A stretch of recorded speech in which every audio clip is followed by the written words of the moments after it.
Hola colegas y compañeros, bienvenidos a este nuevo segmento sobre Derecho Internacional Privado. En esta ocasión me reuní con 3 colegas para hablar de aquellos conceptos sobre el Derecho Internacional Privado que un jurista debería conocer, como lo son el principio del ex fori, la teoría del reenvío y un tema al que le tengo demasiado cariño, el exequatur.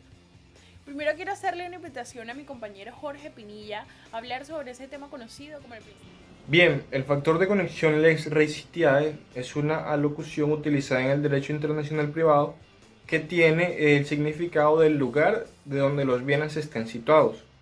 Es una doctrina que indica que la ley aplicable a la transferencia de los bienes dependerá y variará por la ubicación de estos para los propósitos del conflicto de legislación. Su evolución es adoptada por la regulación de los derechos reales en el derecho internacional privado por la mayoría de ordenamientos jurídicos nacionales e internacionales, esto por considerarse que responde a los principios básicos del derecho de las cosas y a los intereses estatales. A lo largo de la historia del derecho internacional privado se han realizado distintos argumentos que justifican desde diversas perspectivas la sumisión de los bienes al derecho del lugar en donde se encuentren. Se decía que es posible reconocer este tipo de argumentos respecto al lugar donde se deben encontrar los bienes, porque en ello está interesada la soberanía del país y también está interesado el orden público del país donde se encuentran. El fundamento se encuentra en la sumisión voluntaria de los particulares a la situación que constituye también a su vez la sede jurídica de los bienes. La justificación también se halla en la consideración fundamental de que el cumplimiento del objeto social de las leyes sobre propiedad exige su aplicación de manera general, por tanto deben dictarse teniendo en cuenta los intereses colectivos y son por esencia también territoriales. Si los inmuebles o los muebles situados en un país no obedeciesen en su totalidad al régimen establecido por la ley donde se encuentran, el perjuicio sería general. También se crearía cierta incertidumbre que se relacionaría con la manera o con la materia de adquisición de la propiedad y demás derechos reales que se desprendan de ello. Muchas gracias.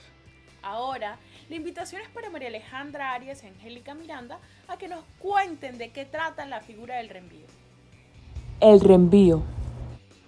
Para definir el reenvío tenemos que tener claro que es una situación jurídica surgida entre varios países en donde sus jueces se encuentran en una situación de determinar cuál derecho debe aplicarse de varios posibles frente a un caso de su competencia que tenga factor internacional. Junto con el exequatur constituye un caso de extraterritorialidad. La remisión o reenvío a otro juez puede basarse en razón de convivencia, para que las partes o una consideración que indique que la acción de otro de los jueces involucrados por la conexión es más pertinente. Los supuestos del reenvío. La diversidad en las normas de conflicto. La consulta a la norma de conflicto extranjera, la remisión de esta norma a otra ley. Si se aplican las disposiciones de derecho interno del país del foro, no hay lugar al problema de la remisión. Por lo contrario, si se recurre a la aplicación de las reglas de conflictos de leyes formuladas por la legislación del país cuya ley es competente, se está planteando la remisión. La solución del caso se remite a la ley de las disposiciones de conflictos de leyes de dicho país declaran competente. Ahora procederemos a explicar el conflicto positivo y negativo. El conflicto será positivo cuando encontremos dos legislaciones que se atribuyan la competencia para regir el caso, y será negativo cuando ninguna de las legislaciones regule el caso. Ahora vamos a hablar sobre los tipos de reenvío. Primero encontramos el reenvío de primer grado, que hace referencia a cuando el juez del foro remite a un juez extranjero y la ley de ese juez extranjero devuelve al juez del foro y éste acepta el reenvío aplicando su propia ley. El reenvío en segundo grado hace referencia a cuando la remisión de la ley extranjera se hace no a la ley del juez que conoce el asunto, sino a la ley de un tercer estado, es decir, de un tercer juez. La regla del conflicto de la legislación extranjera declara aplicable la ley de un estado distinto al del juez. Y por último tenemos el reenvío circular. Este hace referencia a una variante del reenvío en segundo grado, el cual ocurre cuando varias legislaciones se remiten la competencia sin que ninguna la acepte hasta llegar al juez remitente inicial.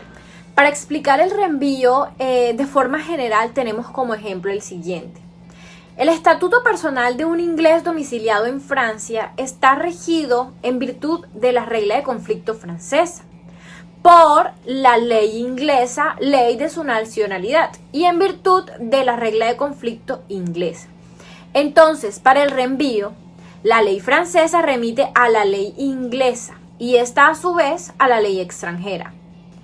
Luego de precisar también una invocación de la norma de conflicto del estatuto cuya norma jurídica se considera competente, ya que si se aplica la ley material, la ley material de fondo no se produce la remisión. Ahora, daremos ejemplos de los tipos de reenvío. Empezaremos por el reenvío de primer grado. Tenemos como ejemplo el siguiente. Para juzgar la capacidad de un inglés domiciliado en Francia, el juez francés envía el caso para que se aplique la ley de la nacionalidad. Pero la ley inglesa, que rige la capacidad por la ley del domicilio, reenvía a la legislación francesa. El juez, aceptando el reenvío, aplica el derecho interno francés. Bueno, ahora como ejemplo del reenvío en segundo grado tenemos el siguiente. Si un inglés está domiciliado en los Estados Unidos y el juez francés acepta el reenvío que hace la ley inglesa, aplicando entonces allí la ley francesa. Por último, tenemos el reenvío circular. Como ejemplo tenemos el siguiente. Se trata de decidir en Argentina la capacidad de un inglés domiciliado en Francia para adquirir bienes raíces situados en el territorio argentino. La norma indirecta argentina nos envía al derecho francés. Este reenvía el derecho inglés y a su vez reenvía al derecho argentino, por ser el vigente en el lugar de situación de los bienes. Ok, en esta ocasión me corresponde a mí hablar sobre esa figura conocida como el exequatur. Ahora bien, cuando hablamos de exequatur, nos referimos a la homologación o el reconocimiento en Colombia de una sentencia dictada o proferida en otro país. Para que sea este reconocimiento, la sentencia debe localizar el consulado de Colombia en la ciudad en la que se encuentra el extranjero y acreditar la nacionalidad. También es necesario que en Colombia se deba comprobar que exista una reciprocidad, ya sea de tipo diplomática, legislativa, de hecho o judicial. Cuando hablamos de reciprocidad nos referimos a la correspondencia mutua de una persona o cosa con otra persona o cosa. Comenzamos con la reciprocidad diplomática, que es aquella en la que el Ministerio de Relaciones Exteriores debe informar a la Corte si existe un tratado con cuyo estado donde proviene la sentencia mediante un certificado. En el caso de no existir ningún tratado, nos dirigimos a la reciprocidad legislativa. Cuando hablamos de reciprocidad legislativa, nos referimos a que en el caso de no existir un convenio internacional podrá acudirse de forma subsidiaria a lo dispuesto por las leyes internas del Estado que profiere la providencia. En este caso, le corresponde al demandante demostrar la existencia de la reciprocidad legislativa entre los dos Estados, caso en el cual debe llegar al expediente la documentación idónea con la traducción oficial de la misma si es necesario. En última instancia, debe aplicarse la reciprocidad de hecho judicial en el caso que no pudiera aplicarse ninguna de las reciprocidades anteriores. Cuando hablamos de reciprocidad de hecho judicial, consiste en verificar la práctica jurisprudencial imperante en el país donde se expide la providencia en orden de reconocerle también la efectividad de las sentencias dictadas en Colombia. En este esquema, quiero enseñarles la forma en la que debe operar la reciprocidad. Primero nos dirigimos a la reciprocidad diplomática y en el caso de que no exista, vamos a la legislativa. Y en el caso de que no opere tampoco este tipo de reciprocidad, vamos a la reciprocidad de hecho judicial. Jamás podemos aplicar la legislativa sin haber verificado la diplomática y la de hecho judicial sin haber verificado las dos anteriores. Un ejemplo de exequatur es el reconocimiento en Colombia de un divorcio dictaminado en otro país entre un colombiano y un ciudadano extranjero. Para validar el exequatur se debe presentar copia de la sentencia original y pruebas que se consideren pertinentes.